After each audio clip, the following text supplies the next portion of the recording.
Alright guys, I got a 2010 Kia Soul here. This is a 4-cylinder engine. I got the cover off here of the engine. It has grommets, 4 grommets. So all you do is you grab it and you yank it off, right? The car was shaking, vibrating, and it was misfiring. And I scanned the car up and I got a whole bunch of codes. This customer had leaking evap system. That's been there for a long time. He hasn't fixed that. Multiple cylinder misfire, P0300, that's the code for that. And then we have P0304, that's cylinder number 4 misfire, right? And if you guys have this type of misfire, multiple cylinders misfire, all right guys, so the cylinder number 4 would be this one right here, 1 2 3 4, that's the last one. But also check your oil, guys. All right, and let's clean this up. Sometime if the car doesn't have oil, it will misfire. And this car, it has more than enough oil. And but cylinder number 4 is misfiring, so we're gonna change coil and the spark. I'm gonna recommend them spark plugs and a coil for that plug. Sometimes there's oil in there, and I'm gonna remove that coil, see if there's oil in there. If there's oil in there, then we need to do a valve cover gasket seal. And this car, it's not easy to do because they got that big thing right there. But anyways, let me open up that coil. Let's see what we got down below. All right, so again, cylinder number 4 misfire, that's what it is. And we'll see if it has any oil or anything on it. All right guys, I removed the coil, used a 10mm to take off the bolt right here. You see how the coils have number 10 bolts on it. So remove that bolt, take off the connector. You had to push on this gray area back and then push the tab and move the connector. And then you could take this little the cushion boot off this fuel pump thing right here and push it to the side. You could twist this little guy on top of this fuel line to the side, and you should be able to get the coil, play around with it. You should come right out, right? Got my spark plug loose. Let's see what the plug look like. All right, we're gonna need a magnet. Make sure there's no dirt and debris on top of your magnet. You don't want to drop nothing inside. All right, and look at this plug. The plugs look really old, and I'm gonna recommend them spark plugs. And let me put this back just in case I don't drop nothing in there. All right, and I'm gonna call the customer. If he agrees, we'll change the spark plugs and the coil. All right guys, setting up my camera right there. Customer agreed to do the work. So what we're gonna do is remove all the coils.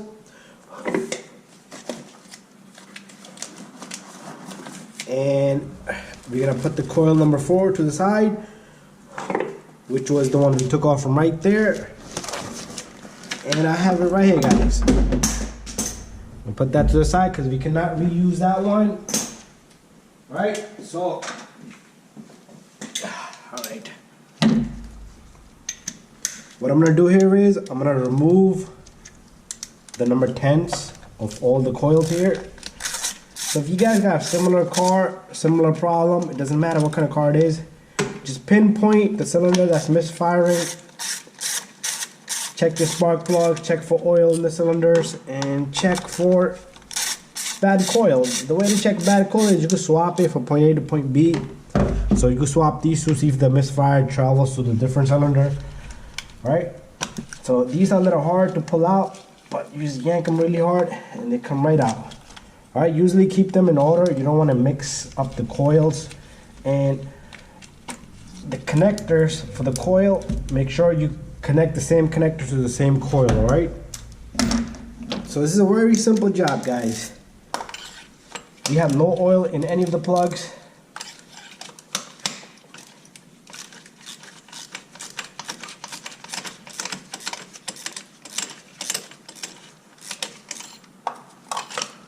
Alright, and loosen up the plugs.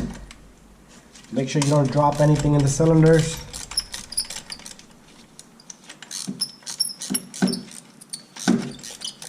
You see how I didn't even disconnect the coils? You can do that if you have enough clearance for the wiring. I made a mistake earlier. I said 2010. This is a 2015 Kia Soul. Alright, so if you have a 2015 Kia Soul and the other years are the same procedure. Alright, so I got all 4 plugs loose. Let's see if I could take off all the threads manually now, one by one. The plugs I ordered, they're like almost like 13, 14 bucks each. Don't put cheap plugs in there either, guys.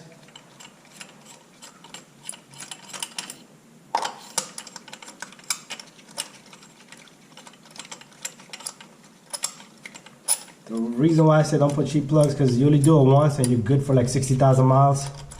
Might as well put good plugs in there, right? And these are pre-gapped, so I don't need to gap the plugs. Alright guys, there I have all 4 plugs. Right? Remember I put this one back in. Look at the condition of it. When you get new plugs, make sure it's the same length, they're not longer. Alright, if you have a shorter plug, make sure it's short, not long, alright? Because that will hit the pistons inside and you will damage other things. Alright, that one's not loose. There you go, we have another one out.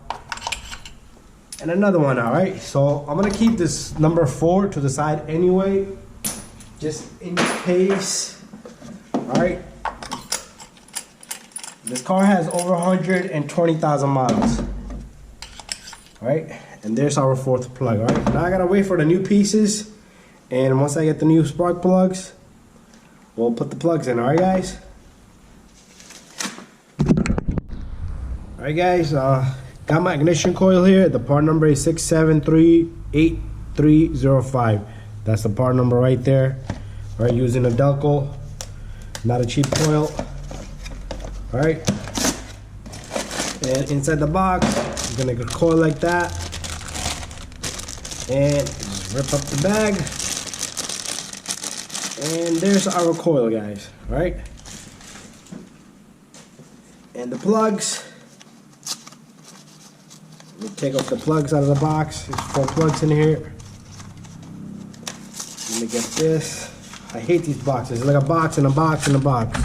1, 2, 3, and a 4. Alright, so these, they are pre-gapped. Always match up your plugs. Alright, and slowly put the plugs in there. Don't throw it in there, right? 1,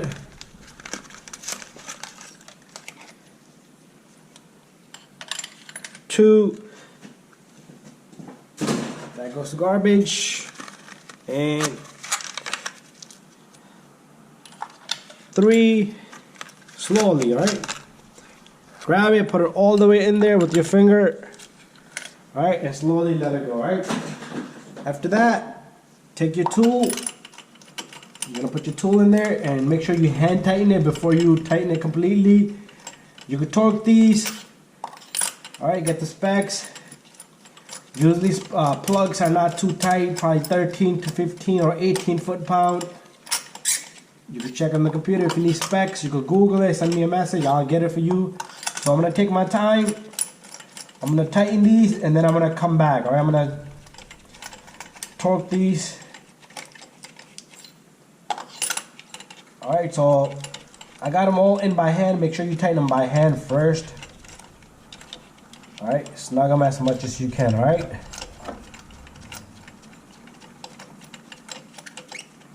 Alright guys, there I have it. Alright, so I'm done here. I'm going to torque them. I'm going to take a break and then I'll come back and we'll put the coils in together. Alright guys, I got everything tight. Just want to mention the socket I use is the 5/8. That's the socket I used. Alright, so this is all tight. I'm going to take the new coil and I'm going to put it on this cylinder right here. Like I said, you can put it from right here, guys. Should be easy, nice and easy, alright?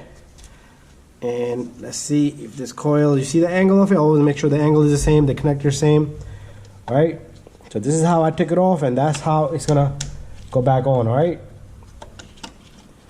I'm sorry, this was on this side, and look at that, goes right in. All right, and let's get this one in.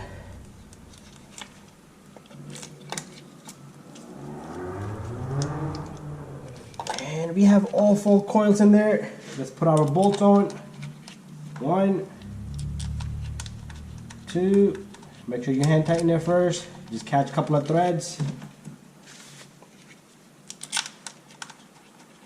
3, and the last one.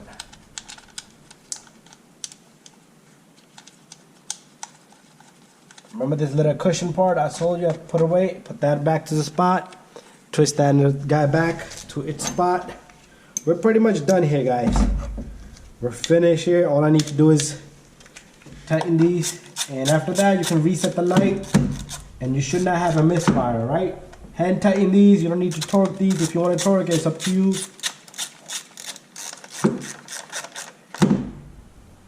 There you go.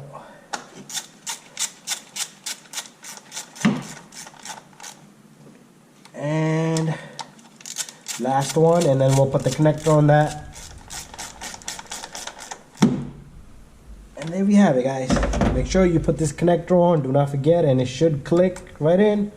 And that's it. It should not come off, alright?